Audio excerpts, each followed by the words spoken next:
Speaking of dingbats in New Jersey, met a guitarist while I was out there. I'm on stage with Steve Zing and Black 29 after Silver Tomb that night. Man's name is Jason Colombini. Had a chance to sit down with him a little while ago. Let's take a walk down to the interview room, boys and girls. Back here on the Chris Metal Radio Show, I'm joined on the metal phone by a dude I met while I was up in Jersey back in November, taking the show on the road to see Silver Tomb and Black 29. This young man sat in with Black 29 during their gig over at Dingbats. And I met this kid after the show, and he's not a kid, he's a young adult. Can't vote, can't carry a gun, can't have a drink, but the kid can play guitar. I'm joined on the metal phone, boys and girls, by Jason Colombini out of the New Jersey area. What's up, man? Out of New Jersey. What's going on, dude? Not much, man. How are you? Good, man. Listen, man, I had fun the other night watching you play with Black 29 up at Dingbats. It was awesome. It was awesome talking to you after the show. And I'm dying to hear about, how you learned how to play guitar, when you picked one up. Let's just start right at the beginning, man. Who are some of your guitar influences? I'd have to say my top three guitar influences would be Slash, Randy Rhoads, and Eddie Van Halen. Nice, dude. Nice. Great mix. Eddie Van Halen's my favorite guitarist since I was a little kid. And Randy Rhoads is one of my favorites of all time. And I love Slash. Slash is outstanding. So, how old were you when you picked up a guitar, bro? When I first started, I was 5. 5. Wow, dude. Who introduced you to guitar? Well, when I was 5, I was in the car one day with my mom, listening to the radio, and Sweet Child of Mine came on. Nice. And when I heard Slash doing his solo, I was like, that's what I want to do. Oh, and then my mom took me to Guitar Center and bought me a cheap little Squire mini Strat, and it just started from there. Wow, nice, dude. I was 9 years old when Sweet Child of Mine came out, so, dude, you weren't even born yet.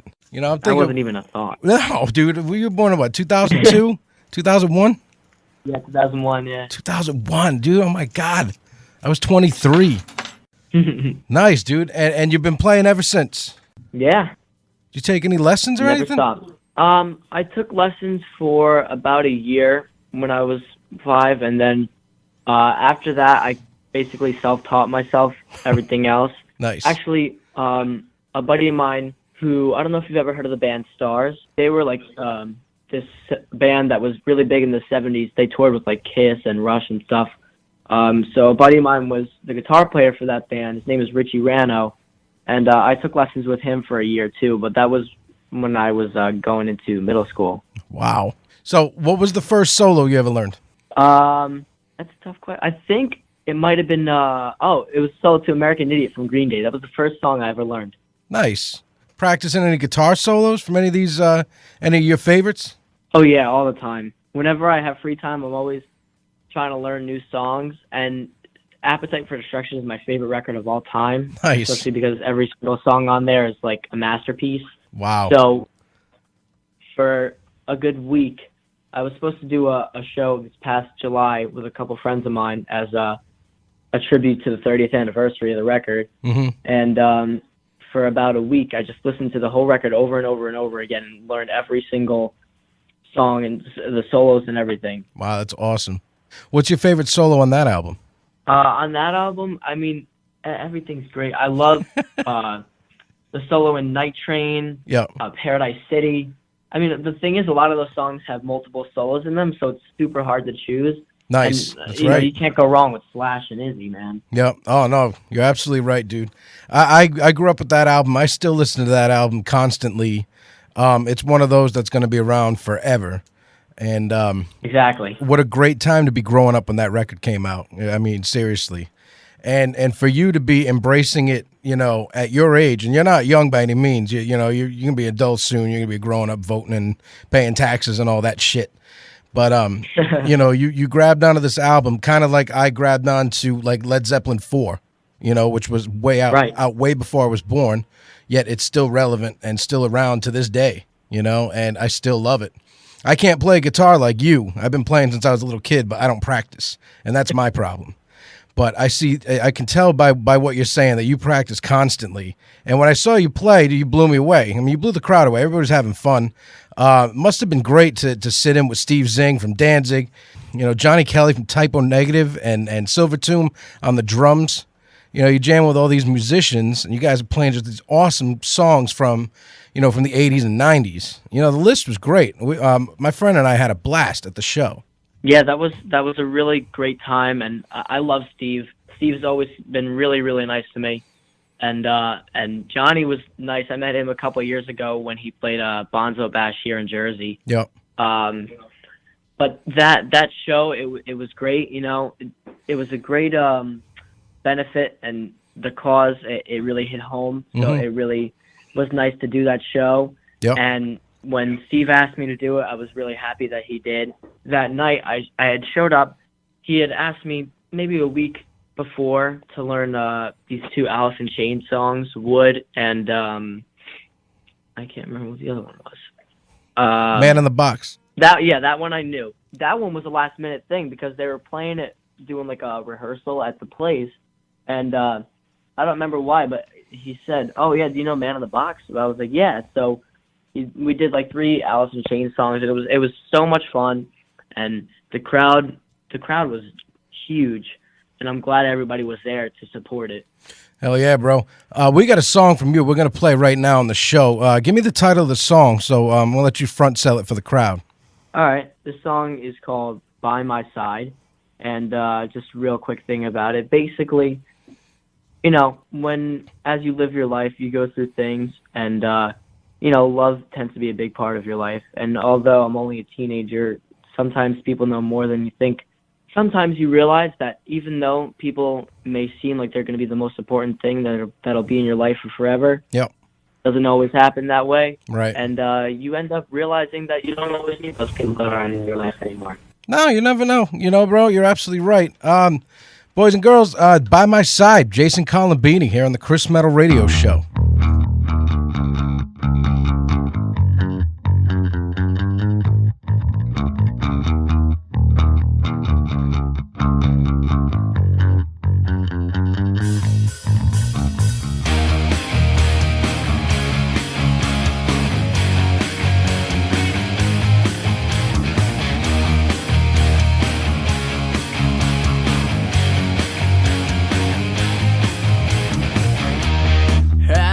Look into her eyes,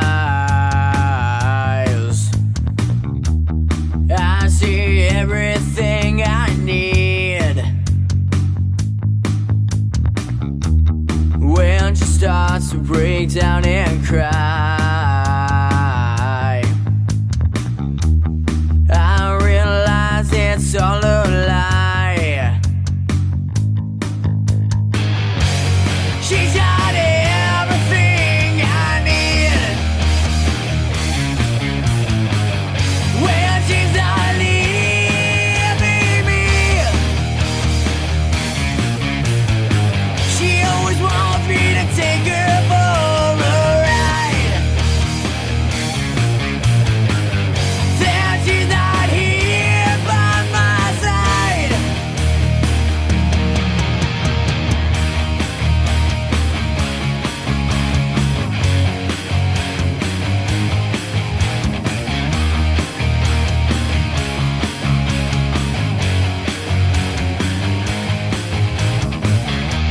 We were laying down in my bed, and she asked if we'd ever wed. I told her that I've got no idea, and it's gonna be a while. She's got everything I need. When she's not leaving me,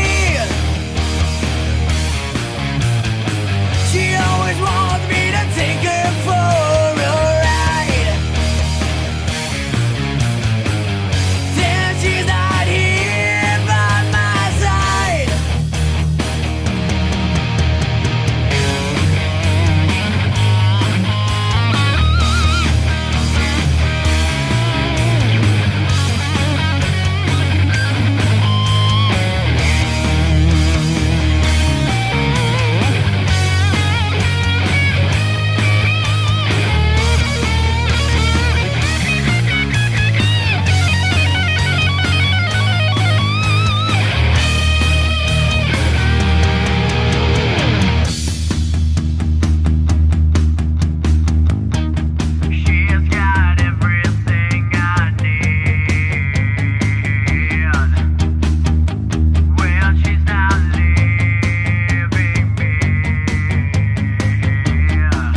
By My Side here on the Chris Metal Radio Show. Awesome song, dude. Got a lot of meaning to it. Thank you so much. Fuck yeah, bro. Thank you so much. You know, you are without a doubt the youngest musician to ever be on the show, and that only means great things for you and what you're doing. Tell me a little bit about your band, Toxic. All right, so Toxic is a hard rock heavy metal band, and we do everything from Alice in Chains to Metallica, Faith No More, Nice. Ozzy. That band's a lot of fun to play with because everything's so energetic, and the crowd always seems to go crazy, especially when we do those big, like we do Killing in the Name Of for Rage Against the Machine. Nice. And people always go crazy when they hear that song, you know? Right. So it's always nice to have a crowd that gets all riled up and they have a lot of fun at the shows, and interacting with them is always a lot of fun too. Right on, dude. Nice. And you have another project that you're working on that's just simply Jason Colombini. Right, so sometime this year, hopefully, depending on how crazy my schedule decides to get, Right. I'm going to release an EP with a couple songs, including By My Side. Cool. And, yeah, so, I mean, when sometimes I do solo acoustic shows, and that's just, you know, I'll go to a restaurant or something that'll book me, and I'll play for 2-3 hours. I'll do covers and, you know, whatever. And it's just a lot of fun doing that. And then we have the Toxic Twins, which is basically the singer and guitar player who's in Toxic with me. His name is Eddie Kane. Yep. And him and I do an acoustic duo, which we do more of the heavy-ish stuff, but we do like No More Tears from Ozzy and, Nice. you know, some 90s stuff. Cool. But that's it's just great, you know. And now Eddie and I are also in another band called Unidentified Remains. And that's more of a 60s to 90s classic rock band. Nice, dude. Yeah. So it's funny. A lot of people ask me how that name came about because it's a bit of an unusual name. Yeah. Our bass player is an ex-sheriff's department officer, so he came up with that. Interesting. It must be a Jersey thing. Where in Jersey are you from, bro? I'm from Elmwood Park, right in Bergen County. Oh, nice. Okay, cool. All right, excellent. North Jersey, so you got to be a New Jersey Devils fan, right? Yeah, of course. Come on, bro. They're my hockey team. They're kicking ass this year. Yeah. So you know what you should, you know what you ought to do, man? Write a song for the Devils that they can come out and skate to, because if you remember, I don't think you were born yet, actually, but Pantera wrote a song for the Dallas Stars, and they still to this day come out and skate to it when they start a home game. So imagine what you could do for yeah, dude. You imagine what you could do for New Jersey? That would be really cool. Be awesome, dude. And you got like 4 or 5 That's bands. a great idea. Thank you. Yeah, and you're going to tell me all about it, and I better get invited when you play right in center ice. Of course. Hell yeah, brother. I'll make sure I let you know. Hell yeah, dude. Listen, you are always welcome to come on the show. When you get a song done, a new song, or you want to come on and talk about a gig or something, give me a buzz, dude. You know, you are always welcome here on the Chris Metal Radio Show. Thank you so much. Do you mind if I say something really quick? I was going to ask you for your social media, too. Oh, well, here you go. My, Facebook is just Jason Colombini. My Instagram is Jason Colombini Official, and it's the same for my YouTube. And real quick, my band Toxic is doing a show next Friday at Debonair Music Hall, also known as Mexicali, in Teaneck, New Jersey. If anybody wants to come, please do, because that's going to be a hell of a show with some awesome bands. And now just announced our opening for Frank Domino and Punky Meadows of Angel, which is, I believe, April 9th, which is also at Mexicali. So that's going to be a lot of fun. Nice, so I dude. hope to see you listeners there. Cool, man. Hey, send me a flyer from that show, and I'll post it on the website. I definitely will. Cool, dude. And kick ass tonight, man. I know you got a gig you're on your way to. Going to see Keith Roth. Awesome jock. I listen to his show all the time, man. He's great. So enjoy that show tonight, man. Thank you, and thank you again for having me on here. No problem, bro. You're always welcome. We will talk to you soon, okay? Jason Colombini, boys and girls. Thank you, Jason. Thank you. All right.